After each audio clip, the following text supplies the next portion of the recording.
Hi, I'm Charlotte Connelly. I'm the museum curator at the Polar Museum, and this video is part of Museum Remix Unheard.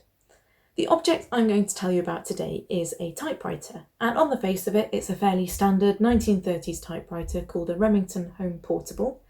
There's a carry case and the lid lifts up, and in theory it's portable, although it's actually pretty weighty, so you wouldn't want to take it on a long walk without thinking hard about whether you really needed it. Nevertheless, the reason it's in the Polar Museum's collection is because it did travel a long way.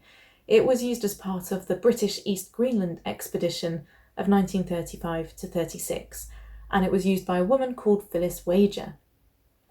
So that hints a little bit at why I might have chosen it for the Unheard theme of Museum Remix. It was pretty unusual for women to travel to the polar regions on British expeditions in the 1930s.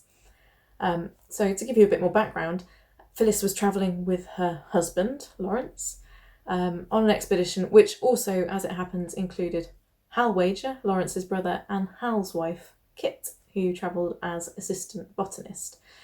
So there were two women on this expedition, and it was so unusual at the time that they had to apply to the Foreign Office for permission to travel on the expedition. So certainly not typical at that period.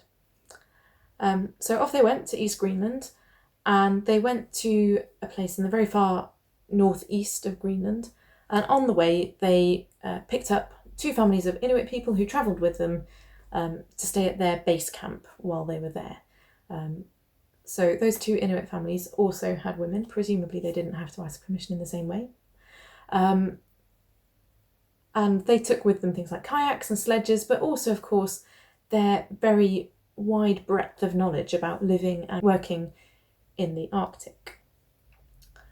So this typewriter, for me, I think represents a few different things. It came as part of a collection from the Wager family in 2017, and we haven't put it on display as yet, although we'd very much like to, and I'm really interested to see what comes out of the remix, because I have no doubt it will influence how we display it. And I think it stands for a few things. The first thing perhaps to say is that when we think of polar exploration, particularly in the early 20th century and in the 19th century, we tend to think of a pretty heroic style of activity. Small groups of typically men piling high their sledges with all their provisions and setting off into the great white unknown.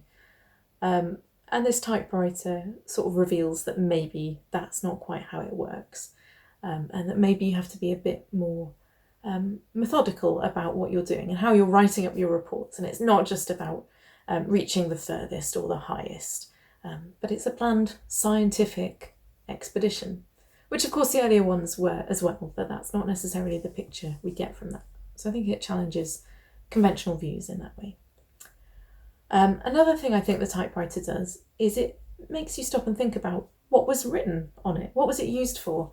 And because we know that it was used by Phyllis Wager, it makes us question what was her day-to-day activity? What were her contributions to that expedition? And how did they contribute to the scientific work in particular? Now, we have to pose this question because the scientific reports from those expeditions that were published in academic journals were authored. The name of the author is always the man's name. It's Lawrence Wager's or Hal Wager's name. And women might get some acknowledgement within that, but it's not clear on the face of just looking at those reports that they had much involvement. So what actually did they do? And the typewriter, I think, helps to pose that question. And another question I think it helps to pose is the flip side of that. What didn't they write up? What wasn't given the time and the energy to type up in formal typewritten reports? And I think that's where it becomes interesting that they were living alongside two Inuit families. And it makes me wonder what actually were the roles of those Inuit people in those expeditions. And why don't we know about that? So those are the kind of questions I would pose to you, and also the reasons that I've chosen it, and would love one day to display this object in order to put those ideas forward.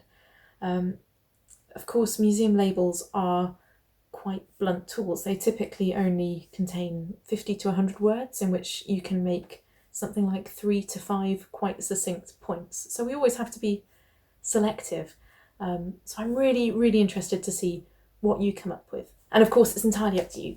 So over to you. Happy remixing. And I'm looking forward to seeing what you've done. Thank you.